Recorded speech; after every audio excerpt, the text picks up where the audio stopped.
2018 estuvo marcado particularmente por una eliminación gradual del subsidio a los combustibles.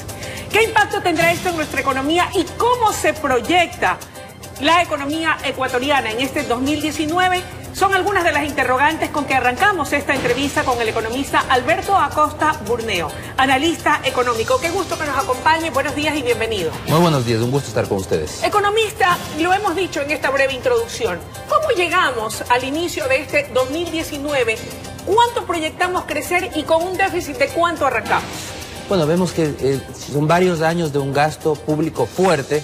Y para 2019 el gobierno proyecta una necesidad de financiamiento de 9.000 millones de dólares. Esto es, para un presupuesto de 36.000 millones, el gobierno va a requerir endeudarse en 9.000 millones para poder completar sus gastos. La estrategia de mucho endeudamiento para seguir sosteniendo un gasto público se mantiene. Y ese es el gran desafío que tiene el país. ¿Hasta cuándo vamos a seguir dependiendo de la tarjeta de crédito? ¿Hasta cuándo vamos a tarjetear el consumo?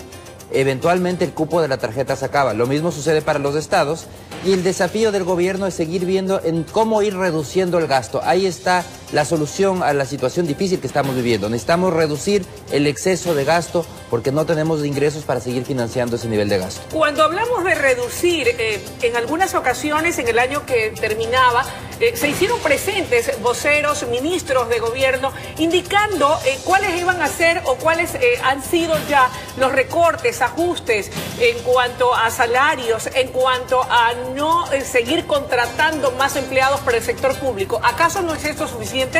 Lamentablemente todas esas buenas iniciativas no se han visto reflejadas en la realidad. Vemos que de enero a noviembre el gasto en sueldos y salarios sube en 270 millones de dólares. Es decir, no ha habido ese ahorro que se esperaba con todas esas medidas. Se ha reducido el número de ministerios, se ha reducido el sueldo de los cargos más altos en el sector público. Y a pesar de todos esos esfuerzos, la nómina sigue creciendo mes a mes. ¿Cuál es la salida? ¿Reducirla en qué porcentajes, por ejemplo? Tenemos una nómina de 9.500 millones de dólares. Deberíamos reducirla en al menos un 10%. Necesitamos reducir ese tamaño del Estado de una manera definitiva. Porque lo que estamos haciendo hasta ahora simplemente es posponer un problema. Al tarjetear, al endeudarse, lo que uno hace es posponer esas correcciones que eventualmente van a tener que llegar. Pero para tener liquidez el gobierno apuntó al tema de la eliminación gradual de los subsidios de los combustibles. ¿Cuál va a ser el impacto en corto, mediano y largo plazo de ese tipo de medidas en nuestra economía? Bueno, el impacto inmediato es definitivamente menos dinero en manos de los ciudadanos. Pero hay que estar claros, estas son medidas que son necesarias. Estamos hablando de un presupuesto de subsidios a los combustibles para este año de 4.000 millones de dólares, de los cuales el gobierno con esta medida de reducción del subsidio de la gasolina extra, porque es una reducción, son apenas 37 centavos, cuando el subsidio era, hasta el año pasado, de alrededor de $1 por galón. Se reduce 37 centavos. Esa reducción de subsidio le va a rendir al gobierno 400 millones de dólares. Es decir, de 4.000 millones que actualmente se gasta para subsidiar combustibles, apenas se está reduciendo una décima parte, 400 millones.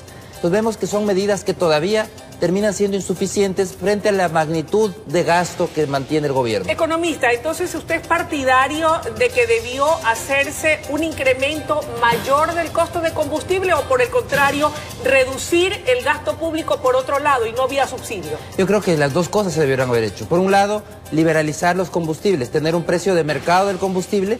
Y no solamente eso, sino permitir que se importe, que cualquier ciudadano o cualquier empresa pueda traer combustibles al Ecuador.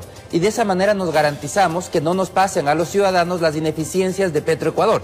Porque termina siendo, por ejemplo, la gasolina súper, que ya se redujo el subsidio, se lo eliminó, pero termina siendo que el precio de la gasolina súper es más alto que el precio en Estados Unidos. ¿Por qué? Porque estamos pagando las ineficiencias de Petroecuador. Ya no hay subsidio, pero ahora hay una especie de impuesto, que es el impuesto a la ineficiencia. Eso es lo que no se puede permitir. Entonces yo creo que se debió haber ido hacia una liberalización de la importación de combustibles. ¿Aún podemos hacerlo? ¿Estamos a tiempo? ¿Se puede tomar ese tipo de medidas? Estamos a tiempo. El gobierno lo ha hecho con el diésel de uso industrial. Cualquiera puede importar diésel de uso industrial. Tenemos que ir hacia lo mismo en las gasolinas. ¿Qué lo detiene, cree usted? Yo creo que aquí hay también muchos intereses a nivel de la estatal petrolera, que quiere seguir manejando el negocio. Además que el liberalizar la importación de combustibles pondría en evidencia las ineficiencias de Petroecuador, obligaría a poner en orden la casa en Petroecuador. Entonces yo creo que la focalización de subsidios es necesaria porque no podemos seguir destinando 4.000 millones a subsidiar combustibles cuando para salud de los ecuatorianos destinamos apenas 3.200 millones. Es decir, destinamos más a combustibles que a cuidar la salud de los ecuatorianos. Algo está mal. Quiere decir entonces que dando paso a la liberalización de la importación de combustibles, para que no sea exclusivamente Petroecuador el que maneje este tema, ¿vamos a poder tener competencia sana y gasolina más barata? Eventualmente vamos a poner, cuando el precio del petróleo baja, también tiene que bajar el precio del combustible. Vamos a pasar ese beneficio al ciudadano y no va a suceder lo que sucede en la actualidad con la gasolina súper, que la gasolina súper en el Ecuador es más cara que al día de hoy esa misma gasolina en Estados Unidos. Eso es algo que no deberíamos permitir. Pasando a otros temas, yo revisaba el informe de análisis semanal del cual usted es editor e indicaba que era inminente la posibilidad de tener que ir a un acuerdo con el Fondo Monetario Internacional a más tardar en marzo. ¿Cuáles son los pros y los contras de aquello? ¿En realidad es irreversible tener que llegar a ese punto? Yo creo que mientras el gobierno no cambie de estrategia, mientras no quiera hacer las tareas, es irreversible que va a necesitar más financiamiento. Y las opciones de financiamiento cada vez son menores. Entonces, eventualmente, la opción que le va a quedar va a ser el Fondo Monetario, que le va a poder prestar un monto importante, pero le va a decir, yo no le presto para que usted siga gastando. Yo le presto para que usted ponga en orden su casa, para que deje de gastar. Y ahí entra el tema que me mencionaba hace un momento, que es tan importante. La contraparte a todos los esfuerzos que el gobierno está pidiendo a los ciudadanos, porque en este momento estamos pagando las cuentas de un exceso de gasto de una década pasada. En la contraparte tiene que ser un esfuerzo desde el mismo gobierno, reducción de gasto desde el mismo gobierno, y eso es algo que también lo va a exigir el fondo el rato que lleguemos a un acuerdo. ¿A qué costo sería ese acuerdo? Le pregunto esto porque cuando se escucha que es el Fondo Monetario Internacional el que va a prestar dinero a un país de la región, todo el mundo se asusta y dice la receta fondomonetarista es implacable, con condiciones sumamente duras y draconianas.